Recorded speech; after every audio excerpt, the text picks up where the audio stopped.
Hello everyone, welcome back to my channel. आज की इस नई वीडियो में हम बोट नेक ब्लाउज में बहुत ही अच्छा नेक डिज़ाइन बनाएंगे। तो चलिए वीडियो को स्टार्ट करते हैं। इसके लिए हमें सबसे पहले अस्तर का कपड़ा ले लेना है। फिर इसके बाद नीचे से पहले हमें कपड़े को बराबर कर लेना है। बराबर करने के बाद यहाँ पर हमें ब्लाउज़ की लंबाई का निशान लगाना है। मेरे ब्लाउज़ की लंबाई यहाँ 13 इंच की है, तो मैंने 14 इंच पर निशान लगाया है। अब इन निशानों को हमें स्ट्रेट लाइन से मिला देना है। इसके बाद अब हमें यहाँ पर शोल्डर का निशान लेना है। तो बोट नेक के अकॉर्डिंग मैंने यहाँ पर शोल्डर 6.5 इंच का रखा हुआ है और आर्म होल की लंबाई भी मैंने यहाँ पर 6.5 इंच की रखी हुई है। इधर से भी हमें 6.5 इंच पर मार्क कर लेना है और इन निशानों को स्केल की मदद से यहाँ पर हमें मिला लेना है। अब हमें यहाँ पर चेस्ट की मार्किंग करनी है। तो हमारा चेस्ट यहाँ 34 साइज का है, जिसका चौथा पार्ट 8.5 इंच होता है। तो मैंने यहाँ पर 8.5 इंच पर निशान लगाया है और 1.5 इंच सिलाई मार्जिन रखी है। फिर आर्म होल की यहाँ हमने गोलाई दे दी है। कमर है हमारा यहाँ पर 30 इंच का, जिसका चौथा पार्ट 7.5 इंच होता है। 1 इंच मैंने यहाँ डॉट पॉइंट के लिए लिया है और 1.5 इंच यहाँ मैंने सिलाई मार्जिन के लिए ली हुई है। अब इन निशानों को हमें यहाँ पर कटिंग कर लेनी है।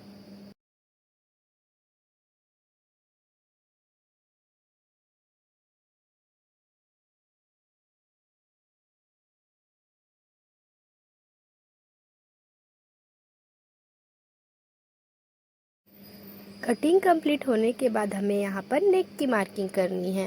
तो नेक की चौड़ाई मैंने यहाँ पर 3.25 इंच पर ली हुई है और नेक की लंबाई यहाँ पर मैंने बोट नेक के अकॉर्डिंग 2.5 इंच ली हुई है। अब इन निशानों को मिलाते हुए हमें बॉक्स तैयार कर लेना है और बोट नेक का कुछ इस प्रकार से हमें शेप दे देना है। इसके बाद हमें गले की टोटल लंबाई लेनी है। तो मैं यहाँ पर गले की टोटल लंबाई 10.5 इंच पर ले रही हूँ।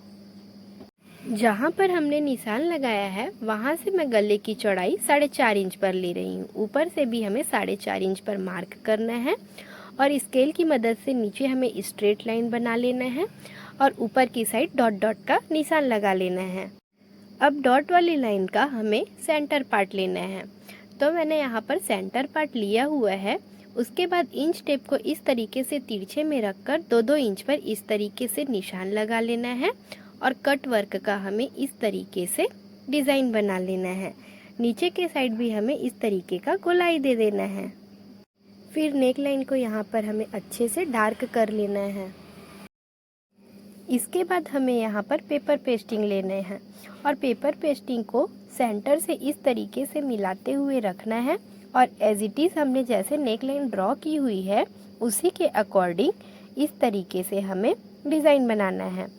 जॉइंट वाले जगह पर हल्का सा हमें गैप छोड़ना है और एज इट इज़ हमें नेक लाइन को ड्रॉ कर लेना है। फिर पेपर पेस्टिंग को फोल्ड कर लेना है और सेकंड साइड भी सेम हमें नेक लाइन को इस तरीके से यहाँ पर ड्रॉ कर लेना है। इसके बाद 0.75 का मार्जिन लेते हुए हमें यहाँ पर एक्स्ट्रा पेपर पेस्टिंग पर निशान लगा लेना है और इसे कट कर लेना है। सेंटर पर भी हमें छोटे छोटे यहाँ पर कट्स लगा देने हैं। इसके बाद हमें अस्तर के कपड़े को ओपन कर लेना है और पेपर पेस्टिंग और अस्तर के कपड़े को सेंटर टू सेंटर मिलाते हुए रखना है और अच्छे से आयरन कर लेना है। फिर हमें यहाँ पर मेन फैब्रिक को लेना है। मेन फैब्रिक को भी हमें यहाँ पर सेंटर से दोनों साइड कट्स लगा लेने हैं। इसके बाद इसे ओपन करना है और अस्तर के कपड़े को इसी के ऊपर इस तरीके से रखना है। मेन फैब्रिक को हमें सीधा रखना है। फिर कपड़े को जमाते हुए सेंटर टू सेंटर मिलाते हुए हमें यहाँ पर रफ स्टिच दे देनी है।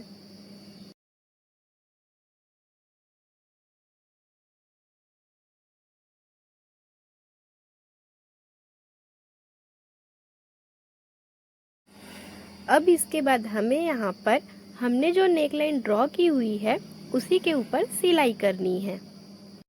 गोलाई वाली जगह पर प्रेशर फुट को हल्का सा उठाना है और सिलाई करते जानी है। कॉर्नर वाली जगह पर भी हमें प्रेशर फुट को उठाते जाना है और इस तरीके से हमें स्टिच करते जाना है।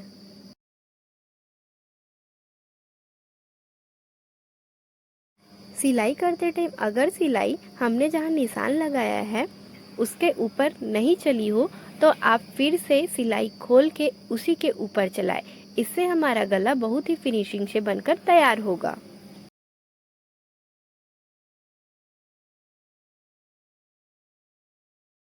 इस तरीके से हमें प्रेशर फुट को हल्का हल्का उठाते जाना है और एज इट इज़ हमने जैसे निशान लगाया हुआ है उसी के अकॉर्डिंग यहाँ पर हमें सिलाई करते जानी है।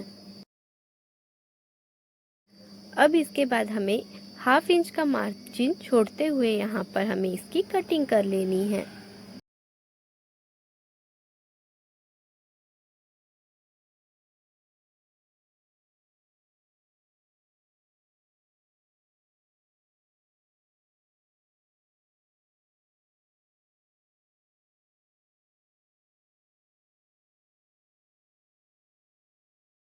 कटिंग कंप्लीट होने के बाद हमें गोलाई वाले जगह पर और गोलाई के कॉर्नर पर इस तरीके से यहाँ पर छोटे छोटे कट्स लगा लेने हैं।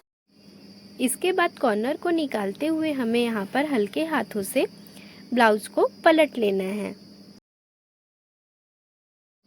फिर कपड़े को अच्छी तरीके से सभी साइड सीधा कर लेना है। इसके बाद हमें कैंची की नोक की मदद से यहाँ पर कॉर्नर को अच्छे से दोनों साइड निकाल लेना है। कॉर्नर निकालने के बाद हमें यहाँ पर ब्लाउज के ऊपर अच्छे से आयरन कर लेना है।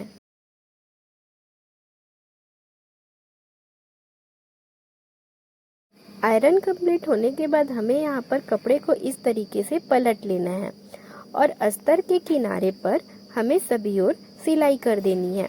इससे हमारा कपड़ा जुड़कर तैयार हो जाएगा।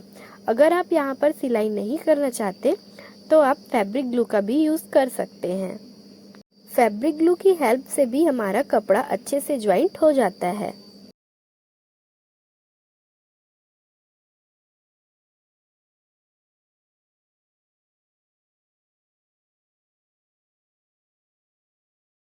इस तरीके से हमें सभी साइड यहाँ पर सिलाई चला लेनी है।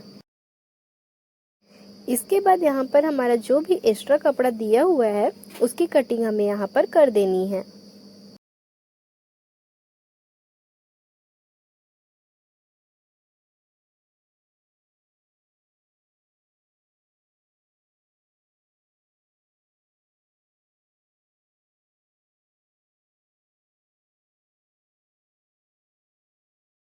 अब इसके बाद हमें कपड़े को इस तरीके से रख लेना है और दोनों कॉर्नर को मिलाते हुए हमें यहाँ पर सिलाई की मदद से इसे ज्वाइंट कर लेना है। आप यहाँ सुई धागे का भी यूज़ कर सकते हैं। मैं यहाँ पर बटन अटैच करूँगी। अगर आप चाहे तो यहाँ डोरी अटैच कर सकते हैं। फिर इसके बाद हमें यहाँ पर शोल्डर को सेंटर से फोल्ड करना है और फोल्ड करने के बाद 1/2 इंच का गैप देते हुए हमें यहाँ पर टक्स लगा लेने हैं। सेकेंड साइड का टक्स भी हमें सेम प्रोसेस से लगाकर तैयार कर लेना है।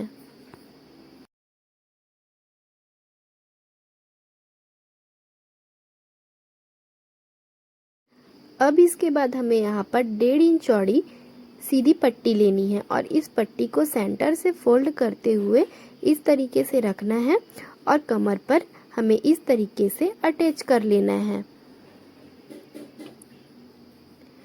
जो भी एक्स्ट्रा कपड़ा है उसे यहाँ पर कट करके हमें निकाल देना है। फिर पट्टी को इस तरीके से फोल्ड करना है और उसके ऊपर हमें सिलाई करनी है। अब पट्टी को अंदर की साइड दबाते हुए हमें यहाँ पर कच्ची सिलाई कर लेनी है। बाद में हमें इसे तुरपाई करना है और जो हमने सिलाई की हुई है उसे यहाँ से निकाल देना है। इस तरीके से बहुत ही इजी मेथड से हमारे ब्लाउज का यह डिज़ाइन बनकर तैयार होता है। इसके बाद हमें यहाँ पर एक बटन अटैच कर लेना है। आप सबको आज की यह वीडियो कैसी लगी? अगर वीडियो अच्छी लगी हो तो लाइक कीजिए। मेरे चैनल पर अगर आप पहली बार आए हैं तो सब्सक्राइब कीजिए और ज़्यादा से ज़्यादा इस वीडियो को शेयर कीजिए।